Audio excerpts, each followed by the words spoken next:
we have a lot we want to do today.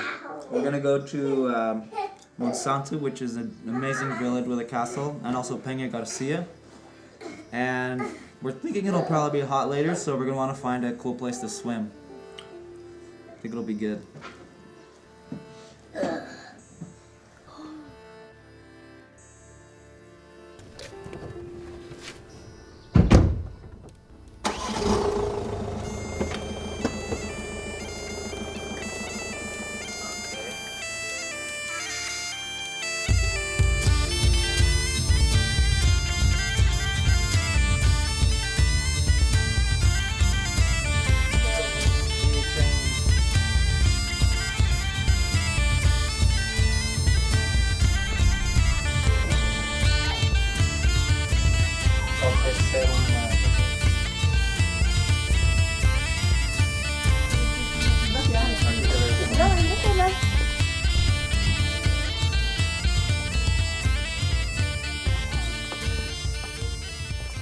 Monsanto is an incredibly old town, with strikingly old festivals, one of which has its roots in the year 153 BC, during the Roman invasion. Archaeological records support that this place was inhabited since the Stone Age, which to me is just mind-blowing. It's possible that some of the earliest structures built here were during the Neolithic period, perhaps 7,000 years ago, although most of what you see today was built in the medieval period. The back of many of these dwellings are actually natural caves, which the early inhabitants extended by building houses onto them. The Romans called this place Mons Sanctus, Holy Mountain, revealing that even they recognized there was something special about this place. The fortress on top was originally occupied by the Lusitanians, and later conquered by the Romans, the Suebi, the Visigoths, various Arab dynasties, and the early Christian kingdoms of the Reconquista.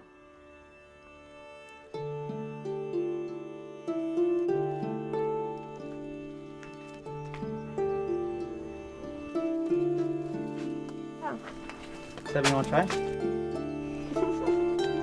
Good. You want to try? Okay. Sebby, you're a natural.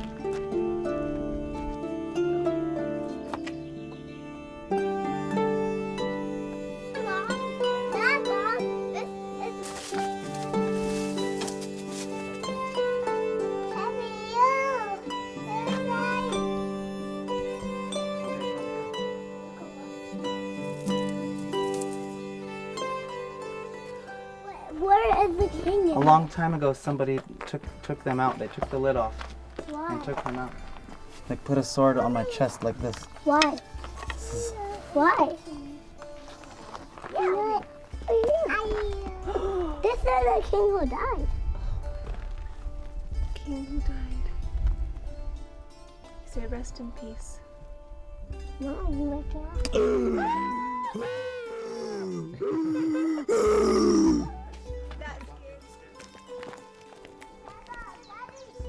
So many warriors.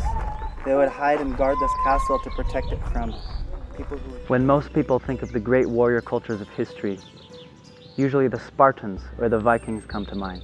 But what about the Lusitanians? I think what they accomplished against Rome merits their name to be far more widely known and celebrated in history. Earlier on, I briefly mentioned the story of Viriato, the shepherd warrior, who became king of the Lusitanians 150 years before Christ. Well, he was actually from this very region. And although these walls are medieval, there was originally an important Lusitanian fortress on this very site. I mean, as you can see, this is an incredible location for a fortress. But before I continue, I should probably give you some important contextual information about the Lusitanians. The Lusitanians were a proto-Portuguese people, meaning the ancestors of the modern Portuguese, and they were a confederation of Iron Age clans who lived in this region for thousands of years. They were bound by a common culture and language, and they lived in hilltop fortresses just like this one for the obvious benefit of security and defensibility.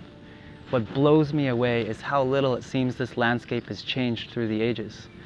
And it makes me feel like this remote part of history is still alive, like it wasn't so long ago.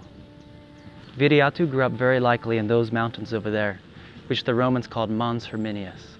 As a young man, he tended to his family's flocks, which in his region was the common occupation of boys his age. During this time, he would have become well versed in the art of surviving in the mountain wilds. He would have known where to find water, where to find wild nuts, berries, mushrooms, and roots to sustain himself for long periods of time in the mountains. He also would have had to defend his flock from wolves, bears, and enemy clans.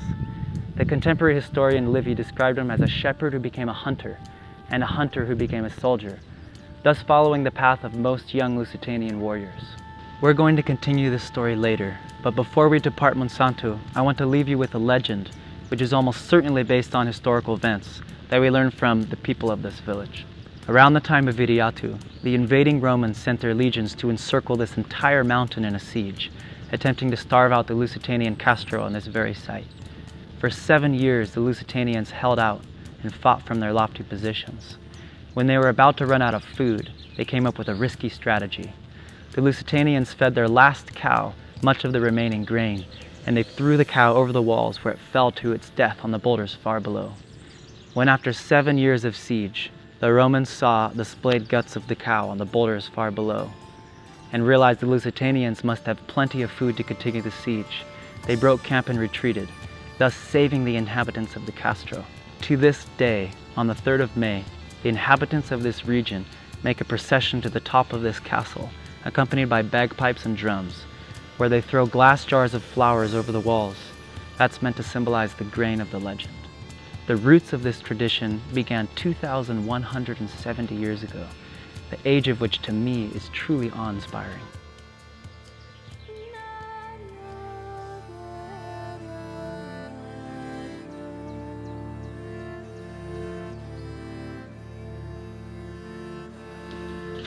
We heard that there are some amazing swimming holes nearby, so we're going to go and try and find them.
This is Penha Garcia Castle, another ancient site steeped in history, and just down the hill is where we were swimming earlier. In resuming the story of Viriato, I'm compelled to introduce another character whose extreme brutality triggered what we know now as the War of Fire. Servius Galba was commander of the Roman legions in Hispania in 150 BC. After 40 years of vicious war with the invading Romans, the Lusitanians grew desperate for peace and to stop the continual destruction of their cities by Roman siege engines. In a cunning ploy to weaken the Lusitanian tribes, Galba invited the leading clans for peace talks and promised to relocate them to new fertile lands far away from the constant fighting. Many of the Lusitanian clans came for the peace talks and trusted the flag of truce.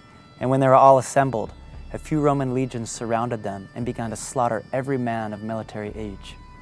The end result was that 10,000 unarmed Lusitanians were butchered and another 20,000, mostly women and children, were taken as slaves back to Rome. I myself have trouble comprehending how devastating it must have been to witness a horror on that scale. Well, Viriato himself was present at this massacre and somehow managed to escape with his life. At this point, all Lusitanians became fugitives, running and hiding from the Roman death squads sent out to hunt down survivors. Viriato managed to band together with other Lusitanian warriors, and over the next few years he made the legions pay through relentless ambushes. he used the skills learned as a shepherd to help his people survive and conceal themselves in the forest, from which they would strike at the Roman columns seemingly out of nowhere. Viriato gained the loyalty of his entire nation when he and his warriors managed to outplay Roman praetor Vitellius, who had another Lusitanian contingent surrounded. Greatly outnumbered, Viriato had some of his men line up for battle, and they managed to coerce the Roman lines to charge, while another part of his force relieved the pinned-down Lusitanians with the Romans distracted. This success cemented the loyalty of the various clans, and he was elected as leader of all Lusitanian forces. Soon after this, Viriato came up with a daring plan to destroy the legions under Vitellius. With stories of Viriato's successes spreading throughout Lusitania, Viriato now commanded 10,000 men, and he kept them concealed so as not to let Vitellius know his numbers. He lured Vitellius's legions into a forested ravine with a cliff on one side, and positioned his 10,000 concealed in the forest in a long stretch along the road. When the Roman columns were strung out in front of them, they emerged from the foliage, painted in blue woad and ochre, roaring like beasts as they decimated an entire legion. The Lusitanians managed to kill over 4,000 Romans, including Vitellius himself. This was a disaster for Rome, and as you can imagine, the legionary recruitment rate dropped dramatically after this event. Viriato led the Lusitanians to 4 more victories, which finally forced the Senate to recognize Lusitanian autonomy and Viriato as their king. This was glorious, but short-lived, because soon after this episode, a Roman governor managed to bribe 2 of Viriato's allied ambassadors to turn on their leader and assassinate him in his sleep, which they did successfully. For me, this gut-wrenching ending to such a heroic journey leaves me feeling pretty heartbroken. To have fought so long and selflessly and actually succeeded against all odds to free your nation, only later to be betrayed in your sleep, is so telling of the Roman way of dealing with their enemies.